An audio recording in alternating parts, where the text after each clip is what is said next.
Guys আজকে আমি আপনাদের দেখাবো আমাদের গ্রামের সবচেয়ে ভয়ঙ্কর একটি স্থান, যে স্থানে আসতে অনেকে ভয় পায়, এমনকি অনেকে না, আমিও অনেক ভয় পাই এই স্থানটিতে একলা যেতে। তো আজকে আমি আপনাদের ওই স্থানটাই দেখাবো, তো দেখতে থাকুন।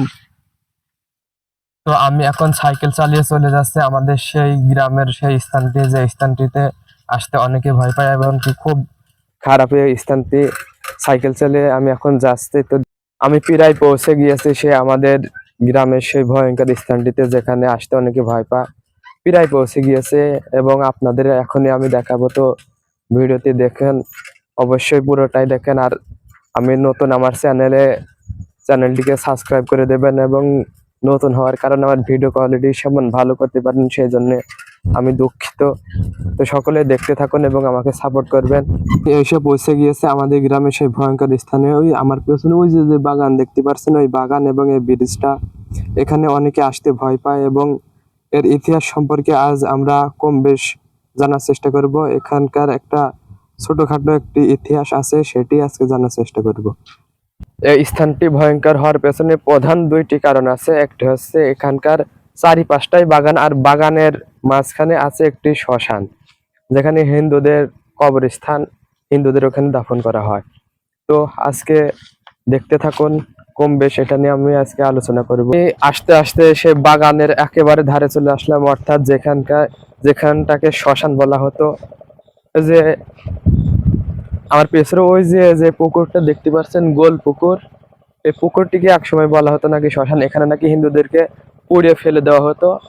এখন বর্তমানে এখানে না, এখন ওই ওই পাউড়িটা দেখতে পাচ্ছেন, তার ওই সাইডটাতে এখন বর্তমানে হিন্দুদের শ্মশান আছে। এবং এই স্থানটি দেখতে কিন্তু অনেক সুন্দর ছিল এক সময়, এখন সে সৌন্দর্যটা হারিয়ে গিয়েছে। এক সময় এই পুকুরটি, এটির নাম গোল পুকুর। এই পুকুরটির চারিপাশে বিভিন্ন প্রকার ফুল দ্বারা সাজানো থাকতো। বিভিন্ন প্রকার গাঁদা ফুল, রজনীগন্ধা, বিভিন্ন প্রকার জবা ফুল এই পুকুরের চারিপাশেরটাই পাওয়া যেত। কিন্তু এখন আর পাওয়া যায় না। আর তখন এমন পানিও থাকতো না। আর এই পুকুরটি একেবারে সিঁড়ি যেভাবে ছাদে ওঠে, সেমন ভাবেই একেবারে মাছ থেকে পাউড়ি বরাবর সেমন ভাবে উঠে যায়।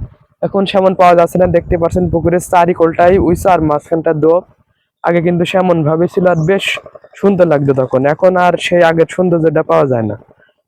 এখন এখানে প্রতি বছর একবার সেচ হয় এবং এখানে ধান চাষ করা হয়। এই যে এখানে দেখতে পাচ্ছেন, এটি ওই পুকুরটির অংশ, কিন্তু এটি উঁচুতে হওয়া আগে শুকিয়ে গিয়েছে। এই স্থানটি অনেক সৌন্দর্য এবং অনেকে এখানে আগে দেখতে আসতো।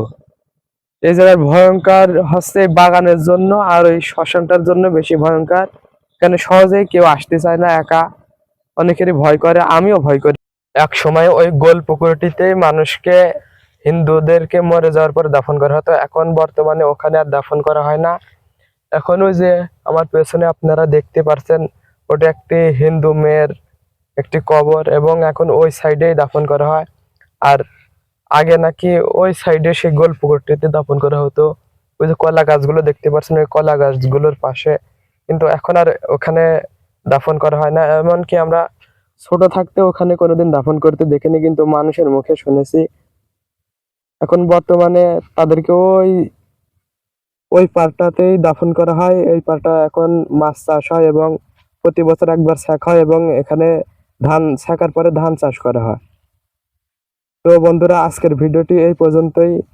আপনারা আমার চ্যানেলে নতুন হলে সাবস্ক্রাইব করে দিন। আমি একজন নতুন, আর আমার শখ আছে ইউটিউবার হওয়া, আমাকে সাপোর্ট করবেন। ধন্যবাদ।